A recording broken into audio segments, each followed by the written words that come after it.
السلام علیکم ناظرین، میں ہوں آپ کا میزبان عمر جاوید پروگرام جرم انجام کے ساتھ۔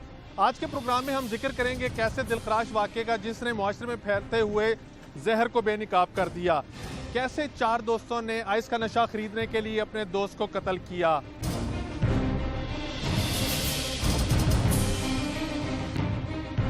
اس قتل کے پیچھے کیا محرکات تھی اور والدین کیا کہتے ہیں، آپ کو یہ تمام سوالوں کے جواب آج کے پروگرام میں دیں گے۔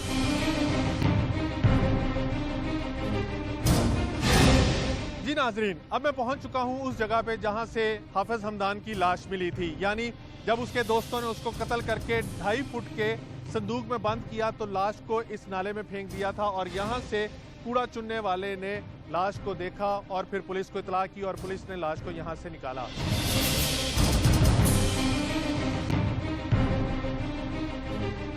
ناظرین، لاش ملنے کے بعد ورثہ اپنے بیٹے کے لیے انصاف کی اپیل میں کیا کہتے ہیں، پولیس تحقیقات اب تک کہاں تک پہنچ سکی ہیں، اور ماہرین یعنی ڈاکٹرز اس نشے کے حوالے سے کیا رائے رکھتے ہیں، ان تمام کی رائے جاننے کے لیے ان کے پاس چلتے ہیں۔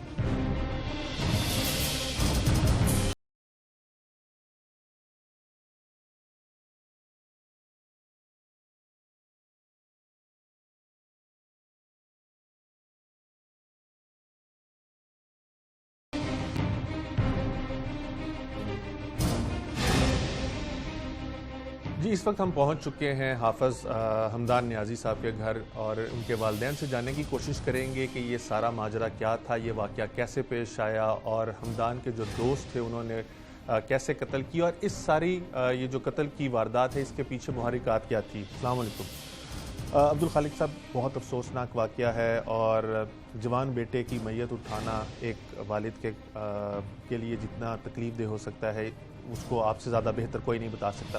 اس سارے واقعے کے بارے میں بتائیے گا، یہ کیسے شروع ہوا، کیسے دوستی ہوئی، اور کیا کبھی آپ لوگوں کو شک گزرا تھا ان لڑکوں کے اوپر؟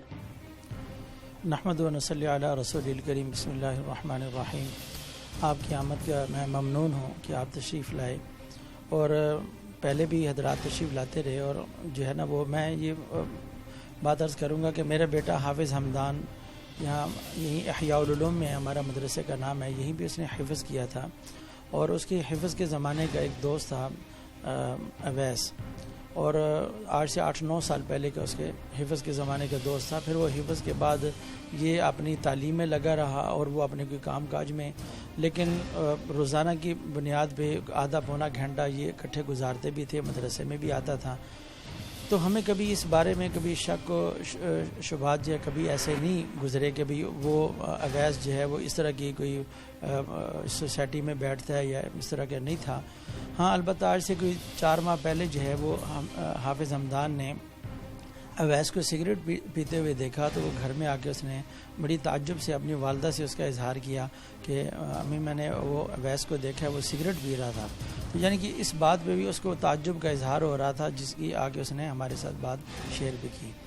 تو یہ واقعہ جو ہے نا یہ 2 فروری بروز اتوار رات کا واقعہ ہے کہ عشاء کی نماز میں نے پڑھائی ہے یہاں پہ احیاء العلوم کی مسجد میں، اور میرے بیٹے نے بھی نماز پیچھے پڑھی، لیکن وہ جو ہے وہ اس کا ایک اور اویس کا ایک اور دوست تھا جو یہاں پہ کچھ عرصہ چند مہینے اس نے حفظ میں آیا، لیکن پھر یہاں سے چھوڑ کے چلا گیا۔ رانا عبداللہ اس کا نام تھا۔ رانا عبداللہ جو ہے وہ مغرب کی نماز کے بعد جو ہے اوپر حفظ کا شعبہ لگا ہوا تھا، حفظ کی کلاس میں آ کے اس نے جو ہے وہ پوچھا کہ بھئی وہ حمدان کدھر ہے، تو بچوں نے بتلایا کہ حمدان تو ادھر نہیں ہے۔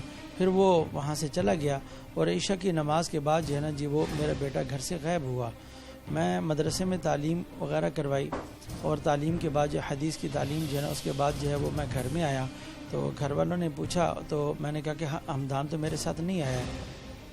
پھر اس کے کچھ وقت کے بعد جب ہمیں تشویش لاحق ہوئی کہ حمدان کیوں نہیں آیا، کہاں پر ہے، ہم نے مدرسے کی 3 منزلوں میں، مسجد کی 3 منزلوں میں دیکھا، ہم نے اپنے والد صاحب کے گھر میں پتہ کیا کہیں پہ، تو پھر وہ ہم سب سے پہلے اویس کے گھر میں ہی گئے، کیونکہ اویس کا یعنی کہ روزانہ کی بیس پہ یہاں پہ ملنا پھر اس طرح کا، تو وہ جو ہے نا جی ایسے ہم جب اویس کے گھر میں گئے تو اویس نے جو نا وہ باہر نکلا اور اس کا والد بھی تھا. تو اس نے کہا کیا حمدان گھر میں نہیں ہے؟ ہم نے کہا نہیں ہے. تو اس کے جو ہے نا وہ دوستوں کے ساتھ کوئی آپ ملاقات کروا دیں جن جن گھروں کا آپ کو پتہ ہے.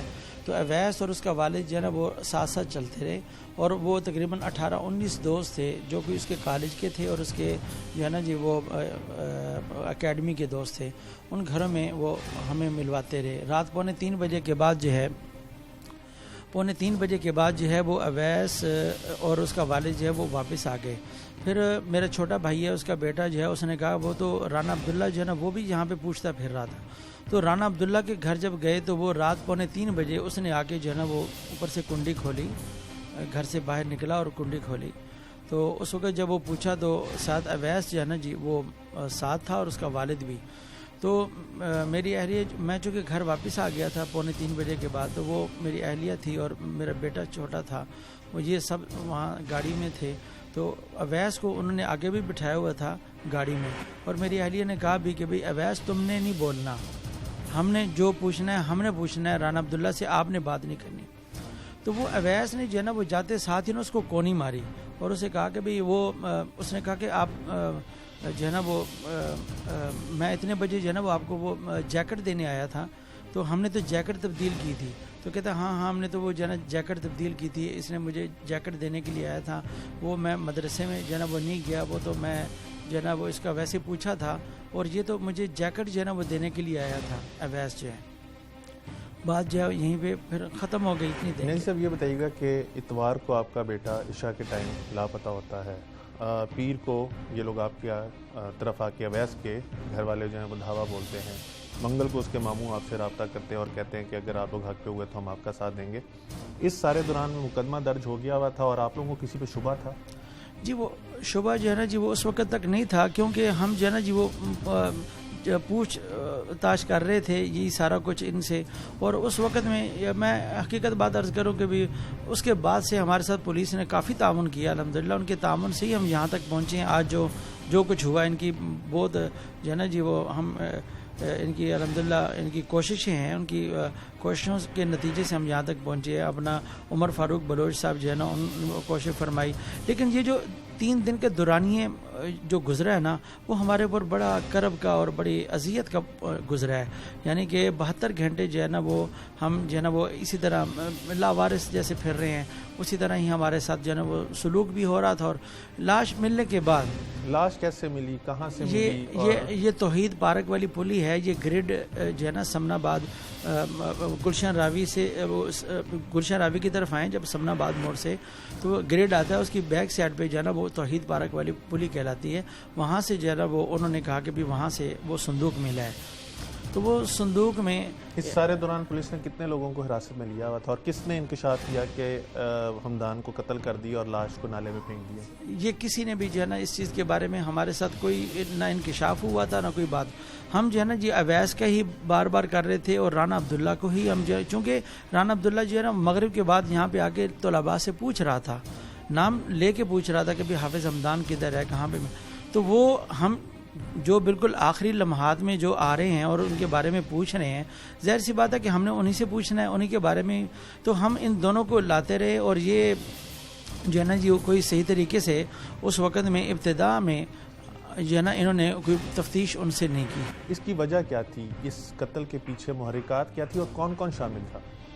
اس کی جو محرکات ہیں نا جی وہ تو یہ ان کے جو بقول ان کے جو باتیں ہمارے سامنے آئی ہیں, مورد الزام تو انہوں نے اس کو ٹھہرایا نا موبائل کو, کہ بھئی یہ موبائل کی وجہ سے جو ہے نا جی ہم سارا کچھ یہ پورا پلان بنایا. موبائل کیا کرنا تھا؟ موبائل یعنی بیچنا تھا. لیکن اصل بات یہ ہے کہ آئس کا نشہ, آئس کا نشہ جو ہے نا جی اس کی لت میں یہ 3 لڑکے پڑے ہوئے تھے. اویس جو ہے وہ 1 مہینہ ہوا تھا ان کے ساتھ جو ہے نا وہ ملوث ہوا تھا, بقول ان کے کہ بھی 1 مہینہ ہوا میں یہ شروع کیا تھا آئس کا نشہ. دنیا میں اور بھی قتل ہوتے ہیں, اور بھی چیزیں ہوتی ہیں, کوئی کسی کا جھگڑا ہوتا ہے, کوئی چیز ہوتی ہے. اب یہ دیکھو نا, میرے بیٹے کا اپنا ذاتی موبائل, اس کا استحقاق, اس کا حق جو ہے وہ اسی کا تھا, لیکن اس کے حق کو پامال کیا ان لوگوں نے اپنے آئس کے نشے کو پورا کرنے کے لیے. میں ان والدین سے یہ درخواست کرتا ہوں اپنے بچوں میں جو لوگ ابھی تک اس بات سے بھی ابھی تک جو ہے نا وہ روگردانی نہیں کر رہے اور اس سے اعراض نہیں کر رہے، نہیں بچ پا رہے اور نہ اپنی اولاد کو بچا رہے ہیں، تو یہ اس طرح کے معاملات دنیا میں اور بھی جنم لے سکتے ہیں. کتنے حافظ حمدان جیسے جو ہے وہ دنیا سے خدا نہ خواستہ ایسا وقت کبھی نہ آئے کہ دنیا میں جو ہے نا وہ رخصت ہو گئی اس طرح، اور اذیت کے ساتھ جو ہے نا میرے بیٹے کو انہوں نے دنیا سے رخصت کیا، اذیت کے ساتھ.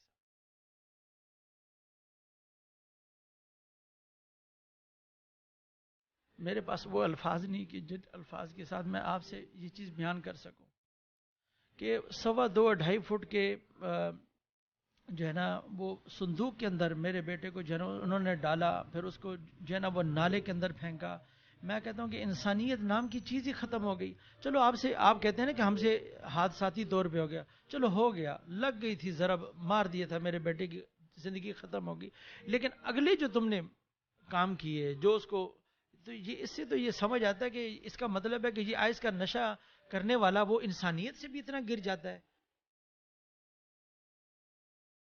آپ حمدان کی والدہ ہیں، ایک جوان بیٹے کی ایسے موت ہوئی، قتل کیا گیا اسے، کتنا تکلیف دہ عمل تھا جب اس کی لاش نہیں مل رہی تھی، ملزموں کا نہیں پتہ چل رہا تھا، وہ 3 دن کیسے گزرے؟ میں نے وہ 3 دن بس صبح سے شام تک، شام سے صبح تک میں سڑکوں پہ پھرتی رہی. کبھی کالج جاؤں، کبھی یونیورسٹی اکیڈمی جاؤں، کبھی اویس کے گھر جاؤں. اویس والوں نے مجھے بہت زبانیں چلائیں. میرے ساتھ میری دیورانیاں، میری محلے کی مستورات میرے ساتھ جاتی تھی، میں اکیلی نہیں جاتی تھی. کالج والوں نے میرے ساتھ بہت کوآپریٹ کیا، اسلامیہ کالج سول لائن. انہوں نے کہا ہم آپ کے ساتھ ہیں، آپ ہمیں بتائیں کہ آپ کے بچہ رات کو گیا کہاں تھا. میں نے کہا وہ یہاں سے عشاء کی نماز کے لیے نکلا تھا. اس کے بعد میں 2:45 بجے رانا عبداللہ کی طرف پہنچی. پہلی رات تو اویس کے باپ نے ساتھ ساتھ چلا. میں نے کہا بھی آپ کا کام نہیں ہے، آپ ہمارے ساتھ نہ آئیں. میں جس ماں کے دروازے پہ جاتی تھی وہ ماں دروازہ کھولتی تھی اور کہتی تھی ہمارا بیٹا آپ لے جاؤ ساتھ. حمدان وہ تو بہت اچھا بچہ ہے، وہ تو اتنا پیارا بچہ، میرے بچوں کو نماز کی ترغیب دیتا تھا، میرے بچوں کو اس طرح کرتا تھا. آپ یقین کریں 8-10 لڑکے میرے ساتھ ماؤں نے بھیج دیے. کسی ماں نے نہیں کہا کہ جی میرا بیٹا اکیلا کیوں جائے. میرے پر اتنا اعتماد تھا نا ان کو. اس کا باپ ساتھ ساتھ رہا. اس کے بعد جب میں نے رانا عبداللہ کو پکڑ لیا، میں نے کہا تم بات بتاؤ رانا عبداللہ، بات بتاؤ. وہ حمدان کی بات بتانا چاہتا تھا. اویس نے اس کو روک دیا.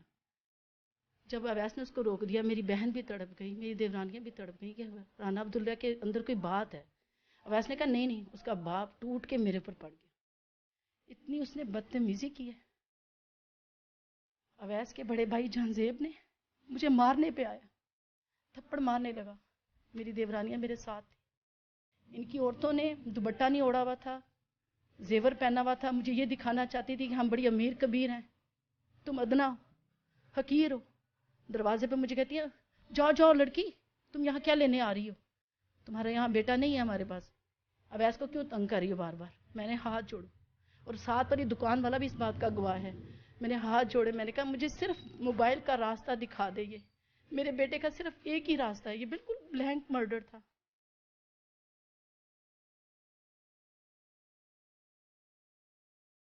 میڈم یہ بتائیے گا کہ بچہ اپنے والد کے ساتھ بات کرتے ہوئے اکثر کتراتا ہے یا گریز کرتا ہے، لیکن والدہ کو اپنے راز ضرور بتاتا ہے. حمدان نے کبھی آپ کو بتایا ہو کہ اویس یا اس کے جو آگے دوست تھے وہ کوئی نشہ کرتے تھے، یا اس حوالے سے ان کی غلط حرکتوں کے بارے میں کوئی بات کی ہو، کبھی کچھ ایسی بات ہوئی؟ الحمدللہ میں اپنے بچے کا بالکل سایہ تھی. میں ہر وقت میں الحمدللہ اپنی اللہ کی بارگاہ میں بھی سرخرو ہوں گی انشاءاللہ. میرا بچہ میرے ساتھ ہر بات شیئر کرتا تھا. ایک دفعہ 2-3 ماہ پہلے اس نے مجھے بتایا حیرانگی سے کہ امی اویس سگریٹ پی رہا تھا. میں نے کہا بیٹا آپ اویس سے اپنی دوستی چھوڑ دو. لیکن یہ اویس کے ساتھ نا بہت مالی تعاون، یعنی کہ دوست غریب، یعنی کہ سمجھیں آپ، میں یہ چیز ایسی نہیں کہنا چاہتی، اس کے ساتھ نا اور طرح سے تعاون کرتا، مدد کرتا تھا کہ امی آپ ایسے نہ کہا کریں. آپ یقین کریں جس سے ہم قطع تلقی بھی کرتے تھے نا، وہ اس سے بھی ہمیں منع کرتا تھا کہ آپ ایسے کیوں کرتے ہیں. یہ ہر اچھی بات اس کے اندر الحمدللہ موجود تھی. وہ میرے ساتھ ہر بات شیئر کرتا تھا، اور میں اس کا یقین کریں جیسے سایہ ہوتی ہے. پورا محلہ جانتا ہے کہ میں برقع پہن لیتی تھی اس کے پیچھے پیچھے. نماز کے بعد 10 منٹ بھی یہ بچہ لیٹ ہو جاتا تھا نا، تو میں وہاں پاس جنگلے پہ کھڑی ہو جاتی تھی. بیٹا آپ کیوں کہاں گئے تھے؟